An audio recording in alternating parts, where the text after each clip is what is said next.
Começando mais um R3M Vlog, agradecendo já o carinho da sua audiência. Nós estamos precisando de inscrição lá no YouTube. Você tem que fazer a sua inscrição, que a visualização está maravilhosa, mas tem que se inscrever no nosso canal, ativar as notificações para receber sempre aí os convidados que a gente traz aqui no R3M Vlog. Tudo bem, Marcião? Tudo bem, Renê? Já Tranquilo? estamos aí batendo a casa de 80 mil visualizações, né? Verdade. E aí? Isso mostra cada vez mais que o R3M tem que cair no gosto da população, né? Verdade. E também você segue em outras redes sociais, não é só no YouTube, não. Nós temos no TikTok, R3M Vlog, tá tudo na tela aí. E temos também no Instagram, R3M Vlog. Pode entrar lá, você vai seguir a gente, tem, como é que fala lá, os cortes, enfim. Depois você assiste o episódio no YouTube. Combinado? E você já sabe que aqui neste canal você fica conhecendo história daqueles que fazem e fizeram a história dentro da segurança pública no estado de Mato Grosso. Tá vendo só? E hoje, para fazer as honras à casa mais uma vez, Márcio Moreira. Nós temos a honra de receber, né, o Coronel Henrique Santos, ele que tem quase 30 anos dedicado à segurança pública no estado de Mato Grosso, na Polícia Militar. Grande parte desse tempo dedicado ao patrulhamento aéreo. Coronel, muito obrigado pela presença, por aceitar o convite do R3M. Olha, eu que agradeço o convite, né, a oportunidade de estar aqui podendo falar um pouquinho sobre a nossa história, né, dentro da polícia. Acho legal também essa iniciativa aí de vocês, né, do R3M, vlog, falar e contar um pouco para as pessoas sobre as histórias, né, de policiais militares, civis, bombeiros, policiais rodoviários federais, né, as pessoas, né, o ser humano por trás das instituições, né. Porque a instituição ela é eterna, né? E as pessoas vão passando por elas, né? E vão construindo histórias, vão construindo legados, deixando mensagens, né? Deixando histórias. E é legal estar divulgando isso e mostrando quem são essas pessoas que passaram por essas instituições. Essa é a proposta do canal, cada vez mais tornar conhecido, né? É. Aqueles anônimos e aqueles que sempre também estão à frente da câmera dando entrevista durante o seu trabalho, seu exercício, né? Como policial. Então, é aqui, clica, como o Renê falou, dá seu Inscreva-se. like, É. precisamos da sua inscrição e compartilha desde já essa história do Coronel Henrique Santos. Para começar, coronel, a primeira pergunta é sempre minha aqui. Como a polícia surgiu na sua vida? Na verdade, é de família, né? Ah, Meu pai era policial militar, né? Hoje já está aposentado. Então, quando eu fui, na verdade, quando eu tinha 16 para 17 anos que eu ia prestar o vestibular, meu pai perguntou, né, para que eu ia fazer vestibular. uhum. E eu ainda estava indeciso, né? E na época eu falei para ele que eu tinha pensado em fazer direito, mas ainda não sabia o que efetivamente eu queria fazer, né? É muito novo, né? 16 para 17 anos. E aí meu pai falou assim: faz o CFO. Faz. Se você não gostar, não tem problema. Você sai, depois você faz de novo. O pai vai continuar te apoiando aí, né, nos seus estudos. Mas tenta, pelo menos vai que você gosta. E eu acabei entrando no CFO, né, em 1995, Com 17 com anos. 17 anos. E entrei na academia de polícia, acabei gostando, né, da atividade, né, gostando é, dos ensinamentos que eu estava tendo ali e acabei ficando, né? E aí já estamos Quanto, com quase quanto, 30 anos de polícia. quanto tempo foi de CFO? São 3 anos, né? 3 anos. Na minha época, hoje já mudou, né? Porque na época que eu fiz o CFO você precisava só do ensino médio, né? Hoje você precisa do ensino superior. Então, hoje, para você entrar no curso de oficial, você precisa ter o curso de Você direito. Sim. fazia o vestibular, É, né, para entrar. hoje já mudou, né? Além da teoria, tinha prática também, Na né? verdade, o CFO servia como universitário, né? Na época. É como se fosse um curso É. universitário, né? Porque é uma profissão, Sim, né? Como claro. qualquer outra. Você Claro. forma direito para ser advogado, medicina É. para fazer médico, CFO para ser oficial da PM. E aí, qual é que foi a primeira, quando se formou e tal? Qual que era a intenção? Conta um pouquinho da sua história aí. Logo que Logo. você terminou, né, a academia, qual foi o Então, em primeiro 97, né? batalhão a assumir? Em, Primeira 90, missão. em 97 a gente se formou, a minha turma se formou, e a primeira missão que a gente teve, na época, em 98, teve um curso de soldado na polícia que entraram 1.000 policiais, né? E eles foram divididos em comandos no interior para formar esses policiais. Então, grande parte da minha turma foi para o interior né, para ajudar a formar. Então, uma das primeiras missões nossas aí foi formar esses alunos soldados. Eu acabei indo para Chapada dos Guimarães, que era aqui pertinho, né? Fiquei quase um ano lá, né, formando esses policiais. Graças a Deus eu tive, nessa época de tenente, no início de carreira, eu tive a oportunidade de passar em vários quartéis, né, e conhecer bastante a rotina desses quartéis. Então, eu tive essa experiência profissional, primeiro batalhão, quarto batalhão, terceiro batalhão. Trabalhei no batalhão de trânsito quase um ano, né? E depois, no ano de 2000, eu tive a oportunidade de fazer o curso piloto, Tá. né? E é isso que mudou, assim, deu 360, né, na minha carreira profissional. Calma, Coronel, nós vamos entrar nisso daqui a vamos pouco. Vamos voltar entrar lá no tempo do de Chapados de Guimarães. Quando Chapada. você assumiu a É. companhia lá da polícia em Chapados Guimarães, quais eram, naquela época, né, em 98, os principais desafios que você encontrou? Antigamente, né, muito diferente de hoje, né, a polícia ela dependia muito da sociedade, né? E não é, hoje ela ainda depende através de informação, mas antes ela dependia para tudo, né? O Estado era muito precário em termos de estrutura para a polícia militar. Então, para os policiais comer, a gente precisava de parceria na comunidade, né? Então, para a gente fazer um curso soldado em 98, não era como hoje, né? O Estado não dava quase nada, Uhum. não pagava professor, né? A gente tinha que se virar. Os professores praticamente todos militares, né? E Voluntários. voluntários, né? Para você conseguir estrutura, sala de aula, somente no interior você tinha que ir atrás, prefeitura, comércio. Caramba. Então isso, né, 30 anos atrás não é o que é hoje, que o Estado hoje tem estrutura, né? Você tem uma escola de formação, né? Onde existe toda uma estrutura. Isso 30 anos atrás não tinha, então era um desafio, né? É, eu achava interessante trabalhar com aluno, né? Eu gostava na época, né? Sempre, na verdade, sempre gostei. E naquela 30 anos atrás, o nível das pessoas que entravam na polícia também era bem mais baixo. Nível que eu falo é nível social, cultural, financeiro, Uhum. né? Eram pessoas mais humildes, né, que faziam esses concursos para a polícia. Então, você tinha um trabalho ali, não só de formar aquele policial, mas também de formar a personalidade dele, o caráter dele, né, do que ele ia ser Formação de de pessoas. pessoas, né? Eu lembro uma passagem bacana, que um policial na época, aluno, né? Na época, ele na primeira semana, porque assim, todo curso militar, na primeira semana você tem que dar um choque de realidade nas pessoas que estão ali para elas entenderem que um curso militar não é um curso É bem normal, diferente. É. né? Às vezes algumas pessoas questionam, mas por que no curso militar vocês têm um treinamento físico mais pesado? Por que tem o contato físico? Né? Não é agressão, mas é contato físico. Sim. Isso tem. O psicológico. Porque você tem que trabalhar o psicológico. Quantas vezes a gente vê aí inúmeras ocorrências onde a pessoa ela desacata o policial, né? Xinga o policial. A gente já viu situações que o cara cospe no policial. Sim. Então, o policial tem que ter o controle emocional. Porque se todo policial agir como uma pessoa comum, né, e na hora que o cara xingar o policial, ele partir para cima do cara, né, não pode. Então, o policial tem que ter esse controle emocional, né? Então, todo início de curso, você tem que dar um choque para que as pessoas entendam que aquilo lá não é um curso qualquer, né? E eu lembro que um policial, acho que com 2, 3 dias, ele queria desistir. Ele chegou em mim e falou assim: Tenente, eu vou desistir, eu não quero. Não quero Não é para mais. mim. Não é para mim. Eu falei: não, jovem, senta aí, vamos conversar. Aí você tira ele da situação, né? Mas porque você enxerga naquela pessoa uma pessoa que tinha uma índole boa, né? Era uma pessoa de índole boa, né? Não tinha por que sair, mas era um guri novo, né? De 18 anos, que aí você chega a dar um choque de uma pessoa humilde, né? Então, quando você dá um tratamento mais forte nessa pessoa, ela acha que aquilo lá não é para ela, não necessariamente. E eu conversei com esse policial não pediu para ir embora, ele ficou, formou. E eu lembro de depois de 15 anos depois, eu voltei em Chapada e ele estava lá.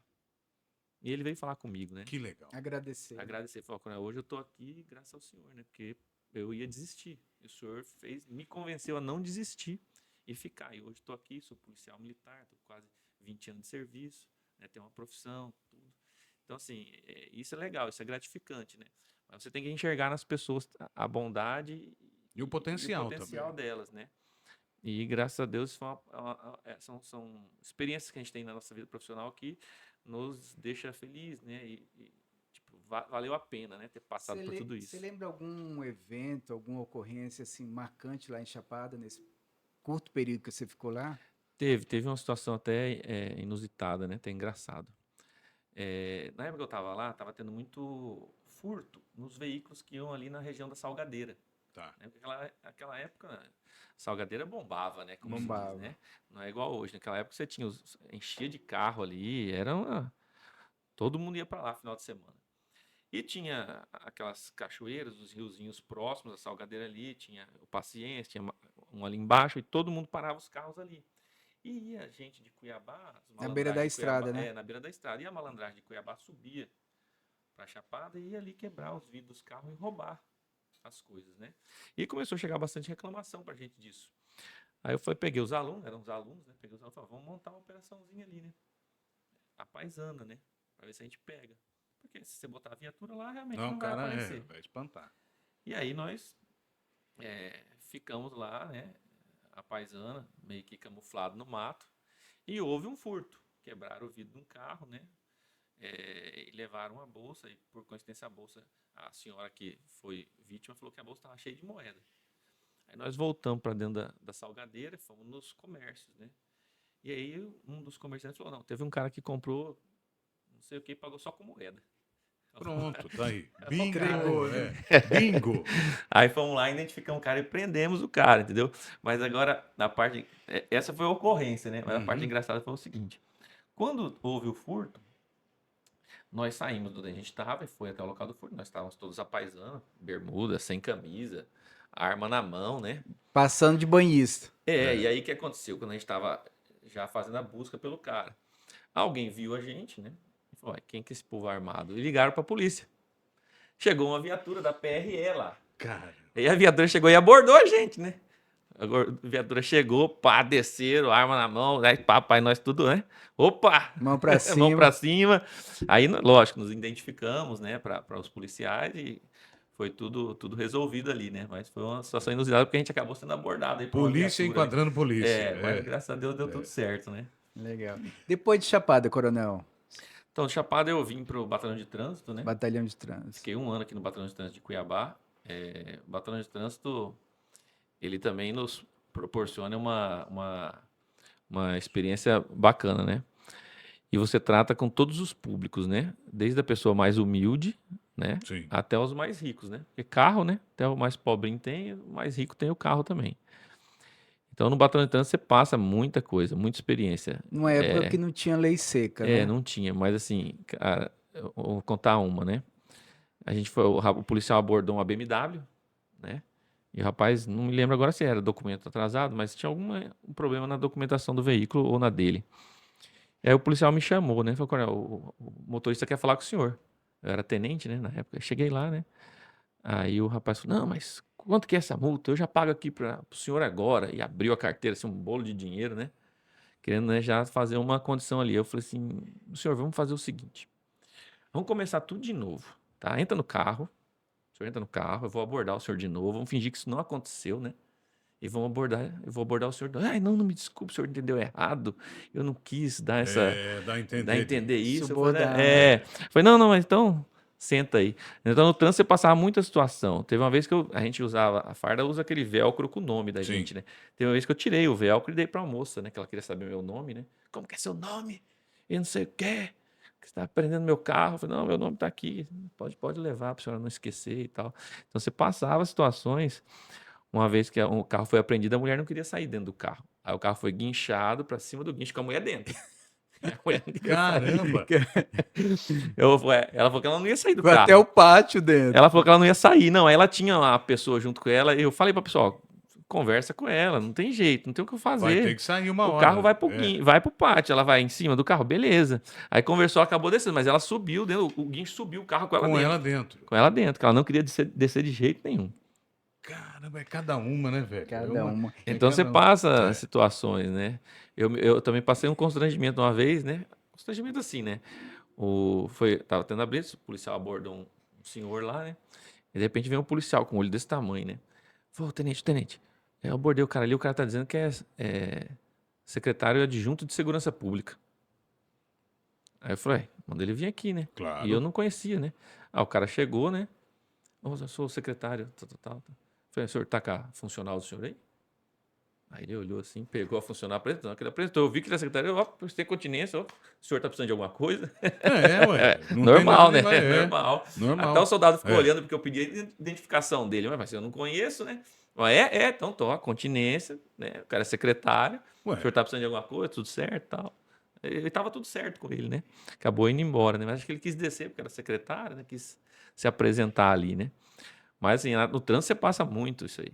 Muito. Coronel, nessa época do trânsito, né? O que? 2000 por aí? 2000. 2000. O que eram as infrações? São as mesmas de hoje? Os desafios também? Mas não tinha bafômetro, não tinha nada dessas coisas. Não tinha lei seca, Era, não tinha era bafômetro. só no bafo mesmo, você sabia que o cara tava... Nesse ano específico que eu trabalhei no Batalhão de Trânsito, a gente tinha um problema crônico com o IPVA. Por quê? Eu não sei se vocês vão lembrar, mas nessa época houve um aumento do IPVA e depois brigaram na justiça para diminuir o IPVA. Então muita gente não pagou o IPVA ou não estava pagando o IPVA por causa do Esperando. aumento, Aham. esperando, entendeu? Esperando o que ia acontecer. Então assim, a gente tinha muito problema disso aí, porque você chegava, então tinha muita gente sem pagar, entendeu? IPVA.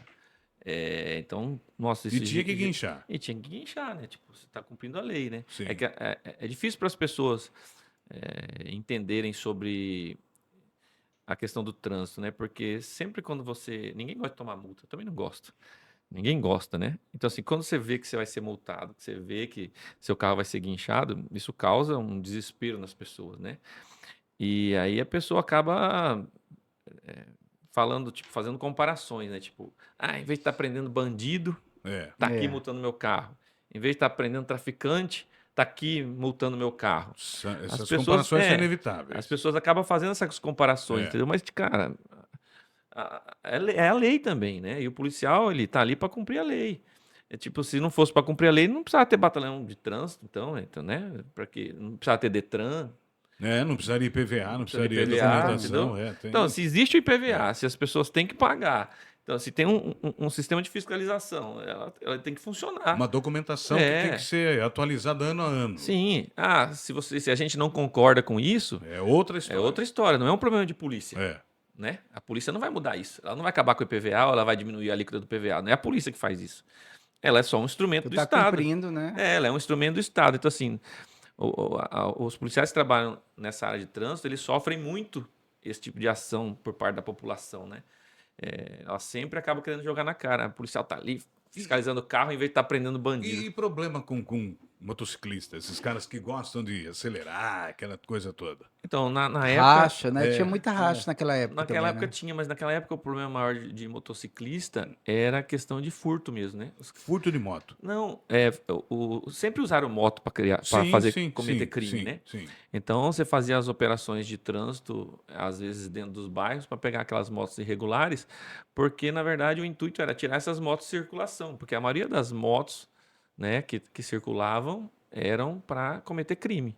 Né? Então você fazia esse trabalho com o intuito de tirar essas motos de circulação, principalmente essas motos que andavam sem placa, né? Às vezes o cara nunca tinha pago o documento da moto, quer dizer, era a moto que o cara já deixava meio preparada para fazer a maldade, né? Mas assim, o foco de moto era tirar a moto de circulação. Tirar a moto de circulação. Porque elas não é nem o furto dela, mas é que elas eram usadas para os crimes, né? Como Entendi. até hoje né? Mas desde sempre a moto era foi um instrumento de crime, né? E como Infelizmente. que você abordou essa questão da educação no trânsito durante o seu comando? A gente fazia algumas parcerias com o Detran, né? Na época que eu trabalhei no Batalhão de Trânsito, o Batalhão de Trânsito era lá no Porto, do lado da Feira do Porto lá. Então a gente fazia alguns cursos, né? Com os policiais, fazia algumas parcerias com o Detran para fazer algumas campanhas, né? Por exemplo, a gente fazia, até hoje eu acho que faz também, né? Mas a gente também fazia as blitz educativas, né? Aquelas blitz que não eram para multar, E né? para orientar. Era para orientar. Principalmente na época do carnaval, né? Na época de carnaval, você faz ela mais para multar mesmo, né? Você faz antes do carnaval para orientar, né? Quando você chega na data do carnaval, o cara tem que estar orientado, né? Porque o carnaval é a época que a pessoa bebe muito, né? Essa consciência acho que vai demorar para o brasileiro. Vai demorar, mas assim, Eu lembro que tinha muito essa questão do trânsito, na época do carnaval, ficava entregando, né, algum panfleto e uma camisinha, né? mas aí era mais focado em Focado outro, em não outro, era, não era o foco do trânsito. É. Você falou da conscientização, eu sempre comparo o seguinte, é que, na verdade, o problema nosso aqui, não só de trânsito, mas geral, né?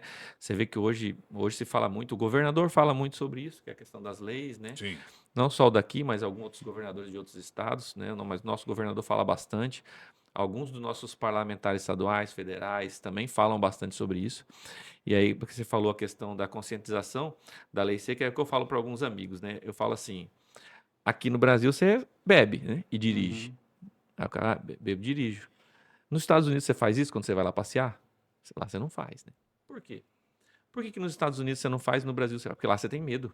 Porque lá Mas as você tem leis são medo do severas. policial? Não, Não, você tem das medo da leis. lei. É, Entendeu? as leis Então, o severas. problema é isso. É cultural, igual você falou, e demora a conscientizar as pessoas, porque as pessoas não têm medo do sistema judicial nosso. Do enfrentamento, né? Ela não tem medo. Entendeu? Então, assim, por que, quando ela está aqui no Brasil ela faz, mas ela vai passear nos Estados Unidos ela não faz. Lá ela fica com medo. Porque ela tem medo de ser presa, porque lá ela sabe que ela vai ser presa. E não tem o que ela fazer. É. E não tem quem ela subornar. Ela vai ser presa. E ela vai pagar por aquilo. E vai pagar.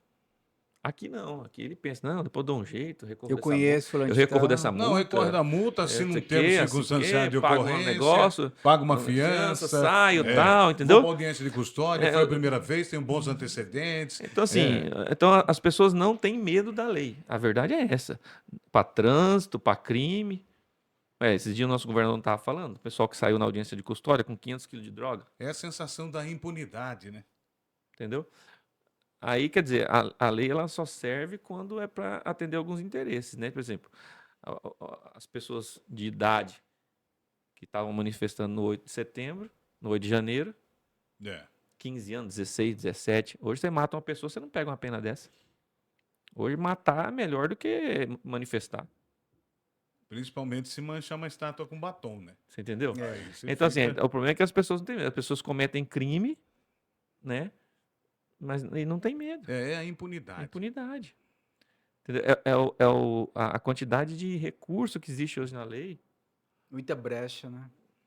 É igual, a gente, né, só saindo um pouco do assunto, mas teve a operação agora da PF, negócio da Unimed. Os caras foram presos, Sim. no outro dia foram soltos. Eu tenho um monte de amigos que são médicos, né? Os No caras mesmo dia, né? um monte de amigo, Mesmo um monte de dia. amigo médico meu, os caras estão revoltados É. com isso, né? Porque eles tiveram um prejuízo gigantesco lá.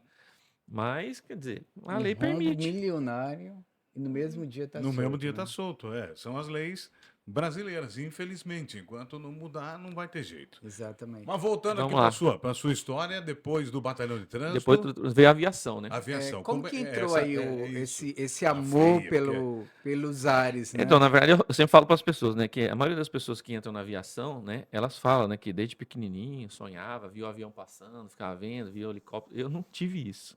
Na verdade, foi uma coisa assim inesperada na minha vida, né? Como que chegou? Na época, o comandante-geral da época, né, como ele me conhecia, né, ele um dia num evento, numa festa da polícia, não lembro qual evento que era, ele me chamou. Minha mãe era viva na época, também tinha amizade com ele. Na verdade, ele brincou e falou assim, o nome da minha mãe é Cecília, né? Ele falou: Cecília, vou mandar o Henrique lá pro BOP, pro COI, né? Que na época era COI, né? Não existia BOP. Vou mandar o Henrique lá pra COI. Aí minha mãe, né? Você tá louco? Meu filho não vai pra esse lugar, não. Não vai mandar meu filho pra esse lugar, não. Eu quero meu filho lá, não. Não sei o quê. Mãe, né? Sempre operações protetora, né? especiais já fica. A mãe já, você tá Já louco? Vai vai, mandar meu filho pra esse lugar aí? Deus me livre. é. Aí ele falou assim: não, não pode. Ela falou: não, lá não. Aí ele falou: então você vai lá pro Graer. Aí ela falou: mas o que é Graer? Porque na época quase ninguém conhecia, É. né? Nem minha mãe conhecia, nem eu conhecia. Tava Aí, iniciando, né? aí ele falou: lá no negócio do helicóptero e tal. Grupamento aéreo. Aí eu falei assim pro comandante, né? Eu falei: comandante, eu tô pronto, mas lá não precisa fazer curso, né? Porque helicóptero, eu nunca nem entrei no helicóptero, sei nem como que é. Não, tem que fazer o curso, mas eu vou mandar vocês fazer o curso. Eu falei: beleza, isso foi em outubro. Como era uma festa e tal, eu nem, né, Nem levou em consideração. levei em consideração. Quando chegou o final do ano, uns 3 meses depois, eu recebi uma ligação do ajudante de ordem do comandante-geral, mandando eu me apresentar no comando-geral. Aí eu fui para lá. Cheguei lá e o coronel nos recebeu lá e falou: ó, tinha eu e mais 3, né, oficiais, nós éramos em 4. Coronel Moretti hoje, Coronel Outto e Coronel Novak. Cheguei lá, tava os outros 3, entramos na sala do comandante-geral e ele falou, ó, vou mandar vocês 4 fazer curso de piloto na Marinha do Brasil. Vão ficar 1 ano lá fazendo curso. Aí nós, tá bom. Né? Cada um tinha a sua história. Rio de né? Janeiro. Rio de Janeiro, em São Pedro da Aldeia. Sim. E aí fomos fazer o curso. Daí nasceu essa questão da aviação, mas não foi uma coisa planejada. Né? Não foi uma coisa planejada. Foi uma coisa que Mas que aconteceu. é apaixonante, não é? Não, depois que você entra, É. depois que você entra, acabou. Tipo assim, se você não gostar, ou você vai sair, né? Mas assim, quem mexe com aviação é porque é apaixonado, É. né? Hoje eu posso dizer que eu sou apaixonado por aviação, né? Não era um sonho de criança, mas hoje sou apaixonado. Se tornou um sonho depois que eu entrei lá. Tipo, te fascina, né? Mesmo jeito que as pessoas que às vezes que nem são da aviação são fascinadas por aviação, né? Mas quando você entra nesse meio, nesse mundo, você fica fascinado, porque realmente é muito bom, E muito cada legal. voo é uma adrenalina diferente, né? Ah, sim, né? É uma experiência, né? Toda vez que você tira a aeronave do chão, seja ela helicóptero ou avião, no meu caso é helicóptero, né? Mas seja helicóptero ou avião, você tirou do chão, é uma adrenalina, é uma emoção e é um risco, né? É um risco. É um risco. Ah, mas é gostoso demais. Sim, sim. Eu já fiz várias operações aí. E por falar em Um risco, né, grupamento Coronel? aéreo é uma delícia. Fiz até rapel de helicóptero. Sim, Por falar em risco, delícia. o Coronel tá falando aí, você foi um sobrevivente de um acidente, Sim. né? Que vitimou outros 3 colegas, né? De helicóptero. isso, de helicóptero. Você relembra como que aconteceu? Como vocês estavam saindo para resgatar vítimas de um acidente Isso, na Serra de São Vicente? isso. Na verdade, assim, a lembrança do acidente eu não tenho. O Assim, momento da queda. não tenho. Eu não tenho essa lembrança. Na verdade, o que eu sei é o que as pessoas Contam. contam, né? Você lembra o quê? Desde a saída, Não, não lembro. nem da Eu não lembro saída para atender? nem de eu ter decolado. Eu não lembro, né? Entendi. Foi uma segunda-feira, né? Eu lembro que eu lembro que eu fiz no domingo, mas não lembrava que eu fiz na segunda-feira, né? Então eu sei o que as pessoas contam, que era um resgate na Serra de São Vicente, né? Teve um acidente, a gente decolou. Você estava como piloto. Tá, com o piloto. E na verdade eles contam o seguinte, que quando teve a ocorrência, já tinha sido liberado a equipe, né? Porque lá na época a gente ficava de serviço até as 18 horas, depois o pessoal era liberado e ficava de prontidão, caso tivesse alguma situação, acionava, né? E o pessoal retornava. Quando houve essa ocorrência, o pessoal fala que, na verdade, até a tripulação já tinha ido embora. Era à noite Era já. à noite. O pessoal retornou, né? Arrumou a aeronave e aí nós decolamos para o acidente, né? Só pra você ter uma ideia, na época o governador era o Blairo Maggi, uns dias depois do acidente, eu encontrei com ele, ele até disse para mim, eu era capitão, né? Falei, capitão, eu até te falei com você antes, te cumprimentei antes de você decolar. Tipo, eu não lembrava disso. Que eu tinha falado com o Blairo antes de decolar, que era o governador. Mas, segundo ele, eles ia ter um voo do governo, ou não sei se eles estavam decolando ou pousando, mas eles estavam lá. O governador Blairo estava lá. Acho que ele, inclusive, falou comigo, acho que me perguntou onde a gente estava indo, o que era. Tipo assim, eu não lembro dessa conversa, entendeu? Mas o próprio governador Blairo falou que conversou comigo antes de eu decolar. E a gente decolou e teve um acidente. Não lembro o que aconteceu. Agora, as investigações, né, que foram feitas dizem que foi em decorrência ao mau tempo que estava lá. Né? Era eu, um copiloto, um enfermeiro e um tripulante. Infelizmente. Chovia no momento? Então, lá diz que sim, né? Em Cuiabá, não, né?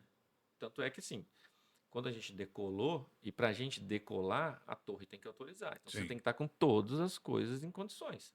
Né? Se as condições meteorológicas não fossem boas, né? Se a aeronave não tivesse toda certa, se os pilotos não tivessem todos certos, a aeronave não decola, porque a própria torre de controle não autoriza a decolagem. No helicóptero são 2 pilotos também? Sempre o piloto e o copiloto, não? De segurança pública, sim. Sim. Sim. De segurança pública, sim. Eu falo porque a aeronave que a polícia opera hoje, no mundo civil, ela pode ser operada por um piloto só. Tá. Entendeu? Mas como é atividade de segurança, aí eles... São 2. Aí são 2. Pelo risco. Sim, né? claro. Então aí é 2 pilotos. Então a gente tinha piloto e copiloto.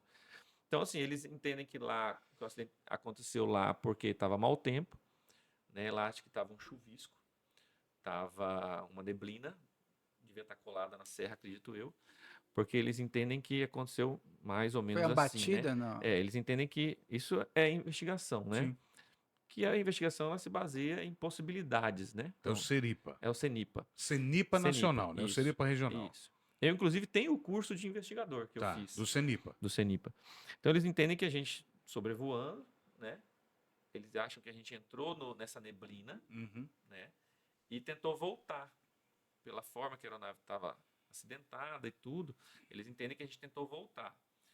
Nisso que a gente tentou voltar, porque eles falam que eles acreditam que a aeronave bateu no solo em curva. Esse é o que estava lá.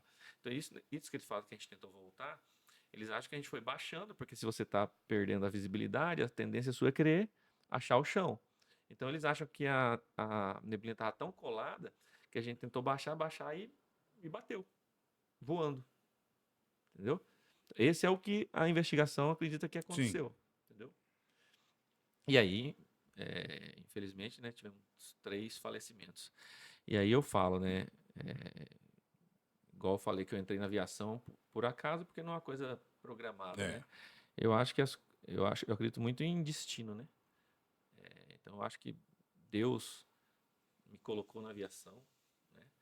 E eu acho que Deus me tirou Do acidente. desse acidente com vida, porque não há uma explicação lógica. Se você vê as fotos do que sobrou do helicóptero, não tem como você pensar alguém sobreviveu àquilo ali. Entendeu? Então acho que não tem outra explicação senão a mão de Deus. O acidente foi estimado por volta das 19h30, 20 horas. Eu fui resgatado às 6 da manhã do outro dia. Caramba. Entendeu? Então eu passei a noite inteira no local do Preso às acidente. ferragens. Entendeu? Desacordado. Eu só acordei com a luz do dia. A lembrança que eu tenho é quando eu acordo e o dia tá claro. Então, assim, eu fiquei E na hora desacordado. que você acordou, tinha já socorro ou não Não, tinha ninguém? não tinha ninguém. Na hora que eu acordei, já era dia claro, o acidente foi 8 da noite, eu tava com o dia claro. Eu passei a noite Esse inteira momento você desacordado. lembra de ter Lembro. Aí eu acordado? lembro, eu acordei, eu estava no cockpit, no cinto, eu lembro de ter tirado o meu cinto. Quando eu tirei o meu cinto, eu caí, Era né? uma altura? Não, mas é porque tem o esqui embaixo, né? Sim, Um pouquinho sim, mais sim. alto. Eu caí do lado, eu caí deitado. Eu sentia muita dor na cabeça e no pé. E realmente, eu tenho 8 pontos na cabeça e tinha quebrado o pé. Foi só isso? Não, teve mais coisas, Ah, né? tá, Mas é entendo. que na Tá, hora é eu na hora sentia você muita dor sentiu. na cabeça e dor no Entendi. pé. Então eu tentei me levantar, né? Porque eu vi a rodovia, vi os carros passando e eu pensei, tentar chegar ali para pedir ajuda, né? Eu, na verdade, não conseguia entender o que estava acontecendo, né? Eu acho que pelo fato de eu ter tido essa perda de memória, eu não entendia o que estava acontecendo. Eu achava que aquilo ali era um sonho, tá sonhando e tal. E você sangrava? Na cabeça, assim que eu passei a mão por causa da dor, vi Uhum. que tinha sangue. O resto eu não me lembro. E Eu ao, tava de avis- macacão, né? e ao avistar seus colegas, Eu só vi um, os outros eu não vi. Eu só vi o copiloto, que ele tava no cinto também, Do seu do lado. meu lado. Os outros eu não vi. E quando eu vi a estrada, eu falei, eu tenho que levantar, tentar pedir ajuda, né? Não sei. Com dor e o caramba. E aí eu levantava de uma perna só, tipo saci mesmo, dava uns 4, 5 pulinhos e eu caía. Eu sei que eu fiz isso umas 3, 4 vezes, dava um pulinho e caía. E aí chegou uma pessoa, um rapaz e uma criança. O rapaz pegou, me carregou no braço mesmo, me colocou no braço e me afastou e me levou até uma árvore. E eu falei pra ele, né, ó, você tem telefone aí onde você tá? Ele falou, tem. Eu falei, então você liga no 190 e fala que você encontrou o helicóptero da polícia. Fala onde que nós estamos. E aí ele saiu, o menino ficou comigo, e aí meu telefone tocou. De repente, porque eu tava com o macacão, né? De repente eu senti uma coisa vibrar no macacão. Era o telefone. Eu atendi o telefone, era da base do Graer. Lembro até hoje, soldado Trolese. Ele, capitão, onde o senhor tá? Eu olhei pra serra assim, isso aí eu lembro. Falei assim, eu tô em Cáceres. O senhor tá em Cáceres? Tô na Serra de Cáceres. E eu tava em Santo Antônio, São Vicente. São Vicente, né? Você vê como que eu tava totalmente desorientado. E aí ele desligou o telefone, né? Depois ele conta que ele falou com o pessoal que tava fazendo as buscas. Ó, consegui falar, capitão, ele tá vivo e ele tá em Cáceres. E aí os pilotos que estavam na busca falaram, não, ele tá desorientado. Não tem como ele ter ido parar em Cáceres. Né? Vamos continuar as buscas Aqui na Serra aqui de na São Serra de São Vicente. Vicente. E nisso o rapaz voltou, ele e mais 3, 4 pessoas. E eu vi um helicóptero passando. Que na época eles tinham pego o helicóptero de um empresário para ajudar nas buscas. E eu vi o helicóptero, eu falei pro rapaz, você tá vendo aquele helicóptero lá? Ele falou, tô. Eu falei, então tira a camisa, vocês aí, balança pra ver se os caras vê. E o piloto, que na época é o Coronel Matos, falou que ele viu os caras balançando a camiseta, mas não viu o helicóptero. E ele foi lá, parou lá, por causa dos caras que estavam balançando a camiseta. E aí, aí pousou o helicóptero, aí começou a chegar ambulância, viatura, aí me colocaram dentro da ambulância, me colocaram dentro do helicóptero e me trouxeram para Cuiabá. Fiquei uma semana, né, internado, mas sim, pelo acidente que eu tive, nada. Né?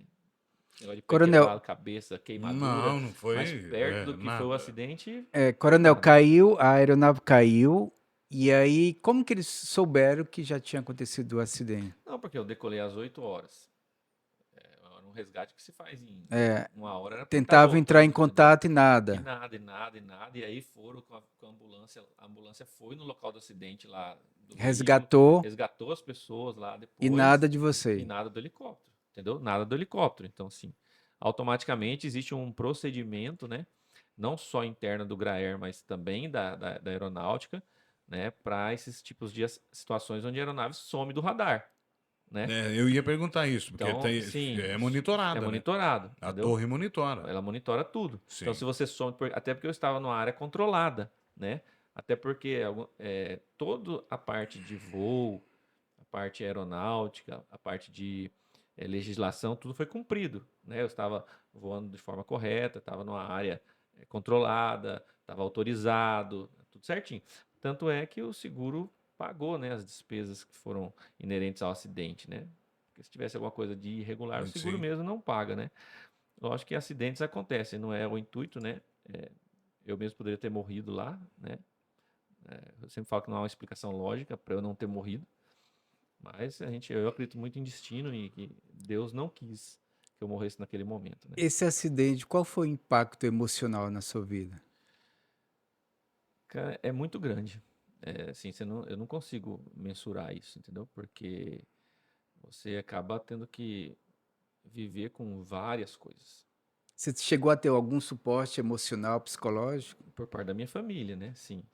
E de amigos, né? Mas assim,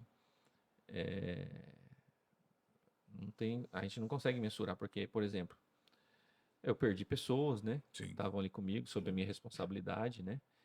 Amigos. É, eu respondi um processo que se arrastou durante anos, né? Porque independente de ter sido culpa ou não, pessoas Você tem, morreram, tem que entendeu? responder. Então, É. gera um processo, né? Então, isso é um desgaste, porque você tem que ficar indo, né? E aquele assunto fica voltando para você toda hora, né? E não é um assunto agradável, né? Tipo assim, eu estava ali trabalhando, né? E perdi pessoas, né? E aí você fica às vezes se remoendo, tipo, será que você podia ter feito alguma Qual coisa foi o momento de que você. diferente, entendeu? Que você podia ter evitado Entendi. isso. Então, e isso não sai nunca da sua cabeça, né? Tipo, vai ficar, essa é uma É, marca isso que é, você, você essa é vai uma marca que você carregar. vai carregar pro resto da É, não vida, tem Como que entendeu? jeito. você recebeu que seus colegas tinham morrido? A informação, você estava no hospital ou Depois no hospital que falaram. Né? você Porque, na verdade, viu? porque eu perguntei. As Você, pessoas, na verdade, Sim. elas não querem falar pra você viu o você. copiloto do teu lá, mas até então. Eu não sabia nem quem É, era o não, copiloto. não Na tinha. verdade, eu não sabia nem quem era o copiloto quando eu vi. Não tinha Porque eu consciência. não tinha consciência, Perde a entendeu? consciência Eu não sabia nem total. quem estava lá comigo. Entendi. Depois que as pessoas foram me falar quem eram as pessoas que estavam comigo, que tinham falecido. Porque, na verdade, as pessoas não querem, naquele momento de angústia, eles não querem te contar. Eles estão Claro. ali internado e tal. Então, às vezes, as pessoas não querem falar isso pra você, né? Mas agora, saindo dessa fase, né? Que foi uma fase horrível na sua vida, o helicóptero também, o grupamento aéreo te trouxe muitas coisas boas. Na verdade, Conta pra gente aí. minha carreira na polícia, quase 50% do tempo foi de É, aviação, né? sim. Dentro. Então, Mas eu assim, fiquei ainda. 17 anos lá, né? E são mais de 5 mil horas de voo em atendimento de ocorrência, né? Muitos resgates que eu pude Muitas vidas participar, muitas salvas. vidas que eu pude salvar. Assim, tem coisas que não tem preço, né? Tipo, o agradecimento dessas pessoas, né? Pessoas que nos procuravam depois de sido resgatado, iam lá no grupamento, né? Agradecer a gente, né? Pela aquela atividade que a gente fez. Então, assim, tudo que eu passei ali, tudo que eu construí, as amizades que eu construí, a história profissional que eu fiz, né? Eu devo tudo à aviação, né? Você falou muito em Deus, né? Que só pode ter sido Deus ali para te poupar, né? De algo pior. Após de que maneira esse episódio do acidente, ainda voltando ainda do acidente, que eu acho que é uma coisa que com certeza marcou a tua vida, esse episódio marcou a sua visão sobre a vida, a sua forma de trabalho em equipe? O que que mudou depois disso? Muda muito, né? Eu acho que ela muda tanto no pessoal como no profissional, né? Você passa a ver as coisas com outros olhos. Acho que qualquer um de nós que tem uma experiência tão próxima da morte, né? Terrível. Você acaba mudando o seu ponto de vista e a forma de você tocar a sua vida, né? Você acaba mudando algumas prioridades da sua vida, coisas que você achava que eram prioritárias, você vê que não é bem assim, né? Que a qualquer momento você pode não estar mais aqui, né? É. Então Que a vida é um sopro. você acaba deixando, mudando as suas prioridades, né? Então, assim, lógico que profissionalmente eu cresci, né, depois do acidente, porque você fica muito mais cauteloso, né, com as coisas, né? Isso no lado profissional. No lado pessoal, você fica muito mais afetivo com as pessoas, né? Porque você não sabe se amanhã você está aqui, É. né? E você tem as pessoas que você ama, que você gosta, sua família, sua esposa, seus filhos, né? Então isso tudo pesa para você. E no lado profissional, há um engrandecimento também, porque você acaba se tornando mais cuidadoso, né? Acaba tendo uma outra visão daquilo que, pensando mais quando você vai fazer uma coisa, né? A forma de você gerir uma ocorrência, né, dentro da aeronave, porque assim, para quem nunca teve essa oportunidade de estar dentro de uma aeronave, numa ocorrência policial, o gerenciamento de cabine é muito tenso, né? Você tem um rádio policial falando, você tem um rádio aeronáutico falando, você tem os tripulantes falando, você tem o copiloto falando. Então, quando você chega no momento quente da ocorrência, é muita informação. A cabine ela fica tensa, né? E aí você tem que saber dosar isso, né? Como que você vai trabalhar essas informações. Então, até porque você tem todo tipo de ocorrência, até as ocorrências mais simples, onde a gente às vezes fica só como observador, né? O helicóptero fica ali orientando as viaturas e tal, que é uma ocorrência tranquila, como uma ocorrência que você tem que intervir, É. né? Que você tem que fazer disparo de arma de fogo de Tem. dentro da aeronave, entendeu? Que você tem que perseguir um veículo a baixa altura. E você tem os riscos, né? Por exemplo, eu já peguei pipa, voando com a aeronave, pô, pipa, entendeu? Já pegamos. Fio, já peguei fio, decolando, aeronave para frente, fio de baixa tensão, rebenta o fio. Então, assim, a atividade de aviação, ela já é uma atividade de risco.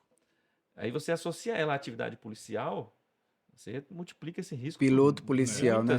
por muitas vezes, porque você, na atividade normal de aeronáutica, você está sempre alto com a aeronave. Na atividade policial, você está sempre baixo, você está sempre voando baixo, em cima de casa, entendeu? Em cima de fio, em cima de pessoas. Você lembra dentro desse patrulhamento aí? Pera aí, deixa eu agradecer aqui Ah, primeiro. é Antes, eu verdade. quero agradecer aqui o nosso querido Val.unta. Olha só o que ele mandou pra gente hoje aqui, dá pra você Delícias ver. aí pro Coronel Henrique. São salgadinhos maravilhosos do Val.unta. Você pode entrar aí no Instagram do Val também, porque ele faz cardápio personalizado. Festa, casamento, aniversário, o que você quiser. E olha só essa quiche aqui que tá pesada.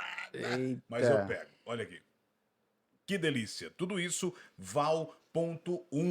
Entra no Instagram, ele vai preparar um cardápio personalizado. Se você disser que está assistindo aqui no Um R3M, especialista diferenciado em termos, pode montar o seu evento do jeito que você jeito que você quiser, quiser. viu? E E aí você fala que assistiu viu, aqui, assistiu aqui no vai, R3M, pede um desconto. pede um desconto que o Val vai te fornecer, tá? Val.untar. Combinado? E já aproveitando a deixa aqui dos abraços, Lac Concursos. Lac Concursos. Cadê a canequinha? Tá aí? Sumiu a nossa canequinha? Deixa eu ver. Não, tá aqui. Tá aqui, ó. Eita. Essa é a canequinha da lacconcursos.com.br. Que é isso, Lac Concurso? Você que viu um edital no Brasil inteiro, não é só no Mato Grosso não, tá? Abriu um edital aí na sua cidade, no seu estado. Olha, eu quero prestar. Então você tem que fazer o curso aqui da Buscar LAC. uma Porque carreira aqui- sólida, né? Porque aqui na LAC tem um diferencial. Personal coach. Tá vendo? Personal coach. Se você não fizer as tarefas, ele vai cobrar você. E tenha certeza que a LAC, olha, tem 99,9% de aprovação em qualquer concurso, tá? Não é só na área de segurança pública, não. Sonhe em ser um piloto aí, ó.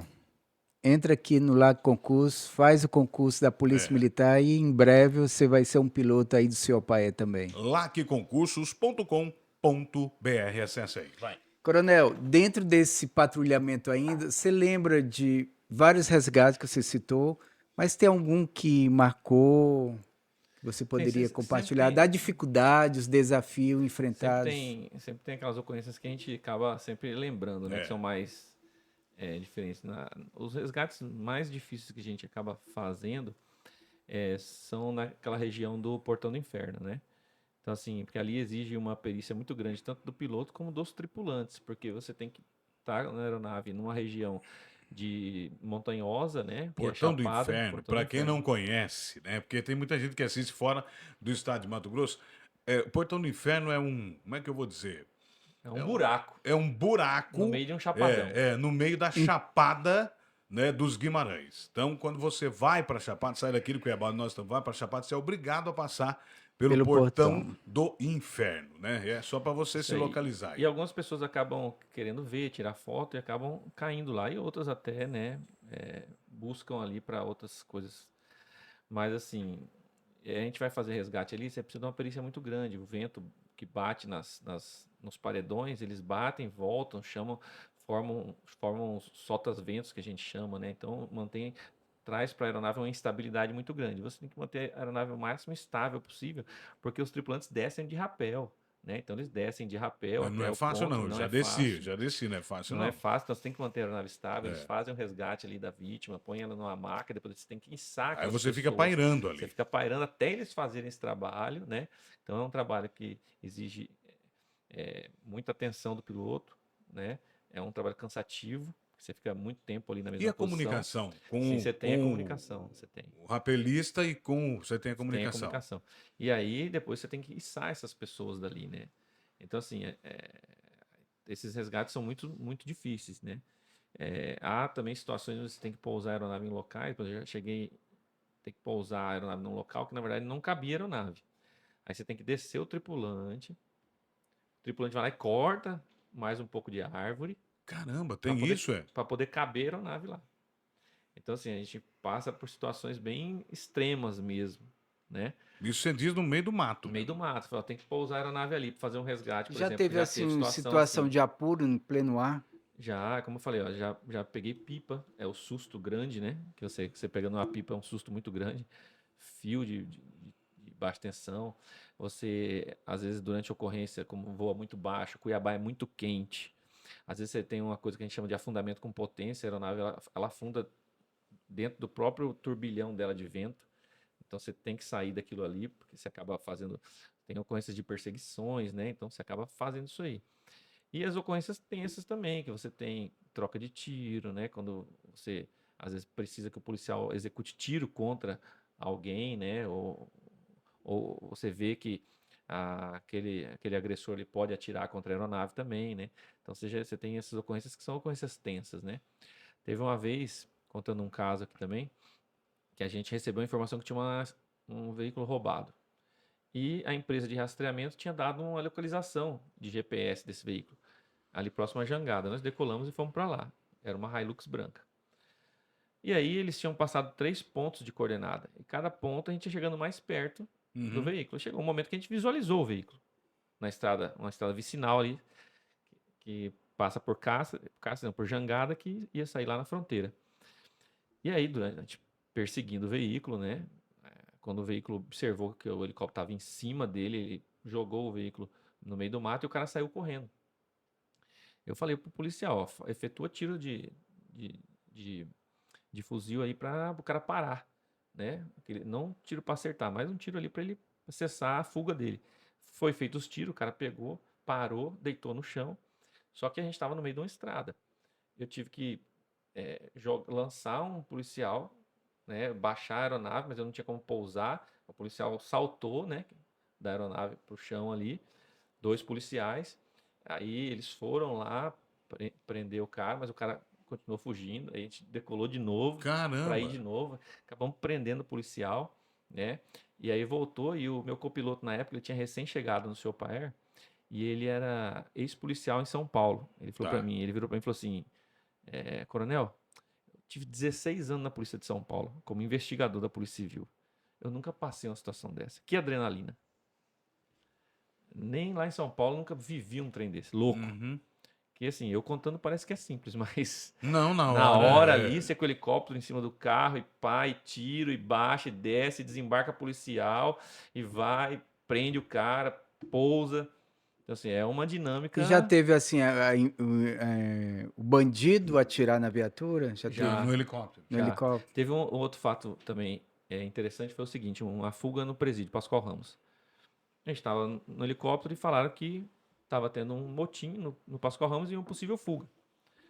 Nós decolamos e fomos para lá. Quando a gente estava chegando, o pessoal passou o rádio dizendo que os presos estavam vindo, né, para sair da ala principal usando um refém de escudo, né, que eles chamam lá de cavalo louco, que eles põem um refém na frente Sim. e vêm para Uhum. ninguém atirar, Não é né? ninguém. E aí uma policial falou no rádio, ó, eles estão saindo, eles vão sair, eles vão sair. Quando ele falou isso, nós estávamos com o helicóptero já em cima do presídio, eu falei pro policial, atira na porta, tá vendo a porta lá? Atira na porta. E aí nós passamos com o helicóptero e desceu bala na porta. Mas é até bonito de ver de cima. Aquela as rajada, Não, né? e as viaturas chegando assim, né? E os caras na viatura, no rádio. Caralho, lindo. Era isso aqui filme. parece filme. Parece. E os caras não saíram. E aí os caras não saíram. As viaturas chegaram, papapá, eu pousei, o negociador chegou. Lembro até hoje, Coronel Sampaio. Deu 15 minutos, o coronel me ligou. Falei, Rick, vocês estão pousados aqui? Estão. Volta pra base.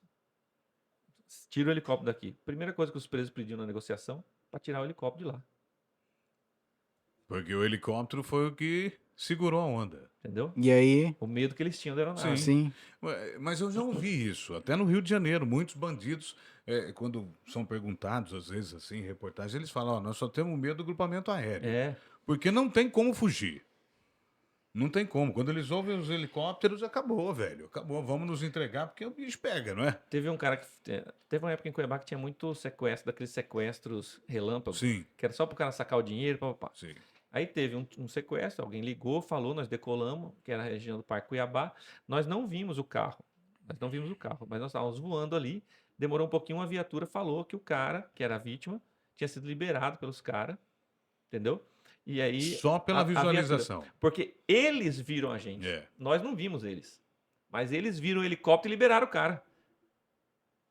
Então, assim, eles sempre tiveram medo da aeronave. Sempre Porque tiveram não medo. tem onde fugir, né, cara? Tem. Porque você tá em cima, você tá vendo tudo, pô. Tem É. pra onde o cara correr. Então, assim, a gente tem o grupamento, ele está muito consolidado hoje, né? Mas no começo foi muito questionado, na época que o Dante comprou o helicóptero, teve muito questionamento, né? Sobre Uhum. custo, essas coisas todas. Hoje ninguém mais questiona o custo, realmente o custo é alto, mas o retorno também, a eficiência do retorno que o grupamento traz hoje para o Estado, para a segurança, ela hoje é indiscutível, né? Porque é um alto índice de salvamento de pessoas, de recuperação de bens, né? A sensação de segurança, até para o policial, às vezes, a gente está numa ocorrência dando apoio para o policial, porque quantas vezes a gente já chegou em situação, por exemplo, o cara cometeu um erro, entrou dentro do mato, está escondido no mato. Tem um cerco ali, os policiais estão cercando. Uhum. Aí chama a viatura, chama o helicóptero. Quando a gente chega lá, você vê que os policiais estavam até já meio desanimados. Quando o helicóptero chega, os caras ganham um gás novo. O próprio policial. Entendeu? Ganha uma sobrevida Ele ali. se reanima para É. continuar na busca ali. Então, agora o helicóptero tá aqui, pô. Agora tem uma segurança. Até porque quando o policial tá entrando no mato, e o risco dele? Se o Sim. vagabundo tá ali, tá aqui, tá ali, ele não vai ver. Com o helicóptero em cima dele, ele fala, eu tô seguro. O helicóptero tá aqui. O Coronel, helicóptero me Os protege. caras estão vendo, né? Entendeu? Porque aí ele se sente protegido, o policial se sente protegido pelo helicóptero. quando você esteve à frente comandando o CIOPAE, houve um grande investimento também em tecnologia, né? Na parte do patrulhamento, inclusive na parte noturna. Sim, sim. Na verdade, eu peguei a gestão, quando eu assumi lá, eu peguei a gestão do governo Pedro Táxi, né? Eles tinham uma cobrança muito grande para a questão de gestão eficiente, o estado estava quebrado e tal, né? E a gente conseguiu reduzir muito o custo em alguns contratos que a gente tinha lá. A gente conseguiu baixar custo de contrato de manutenção, de combustível, de seguro. Eu lembro que no primeiro ano lá, só em um contrato, eu baixei 1 milhão do custo que era o contrato anterior. Eram Então, quantas aeronaves na época? na época eram 2, Duas. Hoje são quantas? são 4. 4. Helicópteros, né? Sim, sim, Aviões tem helicóptero. mais. É. Então, assim, a gente conseguiu, por exemplo, quando eu assumi lá, eu criei não, né? Eu apresentei o projeto de centralização do grupamento, né? E a nossa primeira base foi Sorriso, que tem até hoje. Mas o projeto ele previa Sorriso, né? Mas previa também uma na região do Araguaia, ali em Água Boa, e outra na região de fronteira, né? Esse projeto ainda existe, né? Quando o Estado tiver condição, eu tenho certeza que ele vai ampliar, porque o nosso Estado é muito grande, né? Então, por exemplo, essa base de Sorriso, ela supre uma necessidade daquela região norte ali, Norte. e aí você reduz o custo, né? Porque senão toda hora a aeronave tinha que É deslocar daqui de lá. Cuiabá para lá. É. Agora você já tem uma aeronave lá. Então você reduz custo e eficiência, porque daqui lá é 2 horas, então eu já ganhei 2 horas de eficiência em termos de ocorrência. Vocês chegaram a ajudar o Gefron na fronteira alguma vez ou não? Não, muitas vezes, né? Muitas. Fazia muita operação integrada com o Aham. Gefron. Muita, muita. Porque aí por cima o Qual que é traficante. Sim. aquele equipamento que dá para ver A à gente, noite, né? O você vê Ah, sim, traficante. sim. você vê o infravermelho, né? É, Então você vê, à noite você faz as operações com FLIR, você vê onde pelo mata, calor corporal, né, aí você tal. identifica as É. pessoas. É um equipamento bem, bem útil, né? Principalmente à noite. Então, assim, hoje o seu Paer, né? Ele está bem equipado, né? Ele está bem estruturado. Ele já mudou de hangar, né? Já cresceu. Hoje não é só uma aviação de segurança pública, né? Hoje nós temos uma aviação de Estado. Porque o Estado é grande, né? Às vezes as pessoas podem achar que é luxo, né? Um secretário de Estado ou um governador pegar o avião e ir para uma agenda em Alta Floresta, em Não. Coniza, mas não é. Não é luxo, é necessidade. Porque o cara é um governador, um secretário. Se ele for de carro fazer isso, ele vai ficar 3 dias fora do palácio ou da sua secretaria. Porque se ele inconiza de carro, é 3 dias. Para ele ir lá fazer o que ele tem que fazer, voltar, ele passa uma semana longe da secretaria. É. É. Aí você fica com a secretaria travada uma semana que o secretário não está lá. De avião ele vai e volta no mesmo dia. Então isso não é custo, isso é eficiência, né? Isso é eficiência. Então hoje o Estado ele tem uma aviação que já transcendeu a E segurança o seu pública. Pael é integrado, É né? integrado. Hoje tem bombeiros, né, policiais civis e policiais militares. Ah, então existem os pilotos, bombeiros, Existem, mas trabalham piloto, todos juntos. todos integrados. Todos Delegados. integrados. Delegado, tudo. Num salvamento aquático, por exemplo, na água. É normal. Você pode ter um piloto delegado e um piloto PM e ser um Entendi. resgate. Entendi. Ou na ocorrência policial você pode ter um piloto do bombeiro, porque o treinamento é o mesmo. Tá. O treinamento é o mesmo para todos os pilotos e para todos os tripulantes. Então, todos os tripulantes que formam no curso, independente se ele é bombeiro, policial civil, policial militar, ele tem o mesmo treinamento. Então, eles têm as mesmas características e capacidades, né? Então, não há essa divisão. Ah, é um resgate, sobe só os bombeiros. Não. É lógico, dependendo do tipo de ocorrência, se você tiver essa possibilidade de colocar alguém mais especialista, porque você tem o curso de formação, mas você tem também cursos que capacitam as pessoas em atividades diferenciadas, né? Então você tem um tripulante às vezes, que tem uma expertise maior em altura, você tem um tripulante que tem uma expertise maior em tiro, você tem um que tem uma expertise maior em salvamento, Sim. lógico que isso existe, né? Mas o curso de tripulante forma E todos tudo iguais. isso continua sendo treinado continuamente lá dentro? Continuamente. Essas unidades, não só o seu Paer, né, mas essas unidades Especiais, especializadas, né, como o seu Paer, como o BOP, como o Rotan, É. né, como Força Tática, essas unidades são unidades de treinamento constante. É por isso que há esse diferencial. E a gente sempre fala o seguinte: eles não são melhores que os outros, são só diferentes. Porque treinam mais, né? Porque a rotina deles é para isso. Exige, né? Exige isso. Então, na verdade, não é que esse pessoal que é melhor, não, eles não são melhores, eles são só diferentes, É, né? Existe uma atividade diferenciada ali. você que está acompanhando aí, o Coronel Henrique também não tem experiência somente no patrulhamento aéreo. Ele também tem um perfil operacional, esteve também comandando, né, outras unidades, inclusive foi subchefe do Estado-Maior da Polícia Militar. Conta algo assim que marcou nesse período aí Quando eu seu. saí do grupamento, eu saí em 2017, a primeira unidade que eu assumi foi o comando especializado, né? O comando especializado é o comando da polícia que cuida das unidades especializadas, batalhão de trânsito, ambiental, Rotan, BOP, né? Essas são as unidades especiais, cavalaria, né? Então eu comandei o comando regional onde todas as unidades estão subordinadas. Depois eu fui subchefe de Estado-Maior, como o nosso amigo Márcio falou, que é como se fosse um diretor operacional, né? Cuida da parte operacional da polícia, né? Está mais diretamente ligado aos comandantes regionais, né? Às Essa operações. época era o novo cangaço que imperava? Essa época a gente tinha o novo cangaço e nós tínhamos o início das organizações criminosas entrando no nosso estado, Das né? facções, né? Das facções. Era bem o iniciozinho aí das facções aí. Então a gente ficou lá quase um ano, né? Depois a gente cuidou da parte de projetos da PM. E atualmente, né, Márcio, a gente tem 6 anos que a gente está como superintendente de segurança da Assembleia Legislativa. Sim. Né? Faz a parte de segurança lá dos deputados, dos servidores, da área predial, toda que engloba toda a Assembleia Legislativa ali. Naquela época, Coronel, você chegou em um enfrentamento bem no início das facções aqui no estado, né? E essa evolução, como que é? Qual a sua avaliação do crescimento dela no estado? Você até me mandou uma reportagem, né, Márcio? Uma entrevista que eu dei no Cadeia Neles em 2017. Em 2017, eu, como subchefe, falei no programa do Cadeia Neles sobre a questão das facções, né? Naquela época tinha surgido um vídeo numa escola, né? E as pessoas intimidando os alunos. E aí o nosso amigo que estava apresentando o programa, o Edivaldo Ribeiro. ele falou até que tinha recebido mensagem dizendo que a facção estava dando segurança, né, para as pessoas, né? Que eles estavam tranquilos que a facção garantia segurança. E aí eu falei, não existe almoço grátis, né? Ela vai cobrar um preço Vai ter um preço. por isso. Quem garante segurança é o Estado. Sim. O Estado garante segurança. Facção não garante segurança. Facção não traz paz social. Como que você traz paz social traficando? Droga, arma. Colocando cometendo droga na crime. boca do seu filho. Então você não traz. Então isso é uma falácia que eles pregam através da intimidação nas pessoas, para que as pessoas fiquem intimidadas e achem que a facção vai dar segurança no bairro. Compra o silêncio, né? Mas a facção não dá segurança. Quem dá Nenhuma. segurança é o Estado, porque ela vai te cobrar um preço por essa segurança. Não acha que vai ser de graça isso. Né? Então as pessoas têm que ter consciência disso. Que a facção criminosa, seja ela qual for, ela nunca vai dar segurança. Ela nunca vai trazer paz. Pelo contrário, ela traz o crime, ela traz o terror. Ela trabalha através da intimidação. Quem traz paz é o Estado. O Estado é garantidor da paz. Então, assim, a facção ela só cresce porque as pessoas, às vezes, né, criam na sua cabeça que ela vai dar segurança. As pessoas têm que entender que quem dá segurança é o Estado. As pessoas têm que denunciar as facções.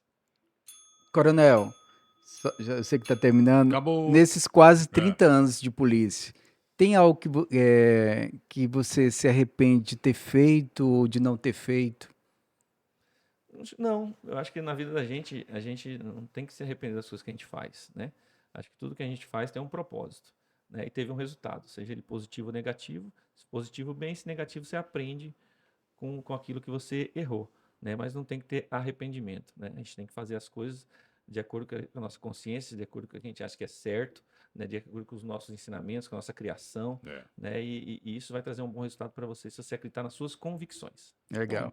Agora é o seguinte, aquela mensagem, né? Tem 2 minutinhos pra gente encerrar, senão o Márcio fica aqui Olha até para aquela amanhã, câmera né? lá, Coronel. Uma mensagem para aqueles jovens que Vai. desejam ingressar na polícia, né? Sua experiência aí tanto no patrulhamento aéreo e outras funções dentro da Polícia Militar, assim como um garoto lá de 17 anos que teve o apoio do pai, que conselho pro você CFO, daria, né? tal. Para aquele que sonha entrar na polícia? Eu posso dizer que eu, quando entrei na polícia, não tinha noção do que seria minha carreira ou essa profissão, mas me adaptei muito bem, gostei. Eu digo para as pessoas que é um ramo profissional muito gratificante, você tem a possibilidade de ajudar as pessoas, né? Então, se você tem esse sentimento de querer fazer alguma coisa, produzir alguma coisa profissionalmente, que vai trazer um resultado, que vai mudar a vida das pessoas, que vai ajudar as pessoas, a Polícia Militar é uma instituição dessa, que vai te dar a oportunidade de você fazer o bem, fazer bem para as pessoas, proteger a sua comunidade, a sua sociedade. Então, se você ainda não sabe ali o que fazer ou está indeciso, a Polícia Militar é uma grande instituição e precisa de grandes pessoas, grandes seres humanos, para poder entregar um serviço de qualidade e trazer à população essa segurança que a população tanto deseja. Incentivaria seus filhos também a entrar na polícia? Com certeza, qualquer um dos dois que quiser entrar na polícia, o caminho está aberto. Legal. Coronel, obrigado pela sua participação aqui no R3M Vlog. A gente vai ficando por aqui. Marcião, Valeu, meu Renê. velho, e até a Coronel, próxima. Coronel, obrigado. muito obrigado pela presença. E obrigado a você que acompanha aqui o R3M. Dá um like, compartilha essa história, que com certeza muita gente vai conhecer a história do Coronel Henrique. Até a próxima. Até a próxima. Tchau.